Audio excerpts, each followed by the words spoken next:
There was once upon a time a witch, who in the shape of a hawk used every night to break the windows of a certain village church. In the same village there lived 3 brothers, who were all determined to kill the mischievous hawk. But in vain did the 2 eldest mount guard in the church with their guns. As soon as the bird appeared high above their heads, sleep overpowered them, and they only awoke to hear the windows crashing in. Then the youngest brother took his turn of guarding the windows, and to prevent his being overcome by sleep he placed a lot of thorns under his chin, so that if he felt drowsy and nodded his head, they would prick him and keep him awake. The moon was already risen, and it was as light as day, when suddenly he heard a fearful noise, and at the same time a terrible desire to sleep overpowered him. His eyelids closed, and his head sank on his shoulders, but the thorns ran into him and were so painful that he awoke at once. He saw the hawk swooping down upon the church, and in a moment he had seized his gun and shot at the bird. The hawk fell heavily under a big stone, severely wounded in its right wing. The youth ran to look at it, and saw that a huge abyss had opened below the stone. He went at once to fetch his brothers, and with their help dragged a lot of pine wood and ropes to the spot. They fastened some of the burning pine wood to the end of the rope, and let it slowly down to the bottom of the abyss. At first it was quite dark, and the flaming torch only lit up dirty grey stone walls. But the youngest brother determined to explore the abyss, and letting himself down by the rope he soon reached the bottom. Here he found a lovely meadow full of green trees and exquisite flowers. In the middle of the meadow stood a huge stone castle, with an iron gate leading to it, which was wide open. Everything in the castle seemed to be made of copper, and the only inhabitant he could discover was a lovely girl, who was combing her golden hair, and he noticed that whenever one of her hairs fell on the ground it rang out like pure metal. The youth looked at her more closely, and saw that her skin was smooth and fair, her blue eyes bright and sparkling, and her hair as golden as the sun. He fell in love with her on the spot, and kneeling at her feet, he implored her to become his wife. The lovely girl accepted his proposal gladly, but at the same time she warned him that she could never come up to the world above till her mother, the old witch, was dead. And she went on to tell him that the only way in which the old creature could be killed was with the sword that hung up in the castle, but the sword was so heavy that no one could lift it. Then the youth went into a room in the castle where everything was made of silver, and here he found another beautiful girl, the sister of his bride. She was combing her silver hair, and every hair that fell on the ground rang out like pure metal. The second girl handed him the sword, but though he tried with all his strength he could not lift it. At last a third sister came to him and gave him a drop of something to drink, which she said would give him the needful strength.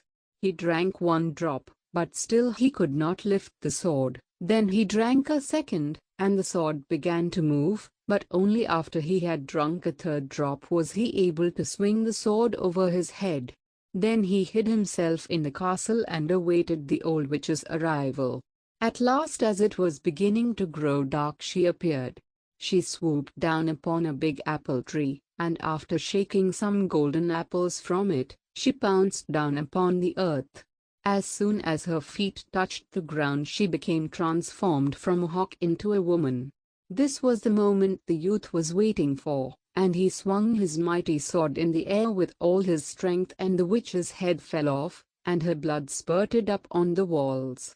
Without fear of any further danger, he packed up all the treasures of the castle into great chests, and gave his brothers a signal to pull them up out of the abyss.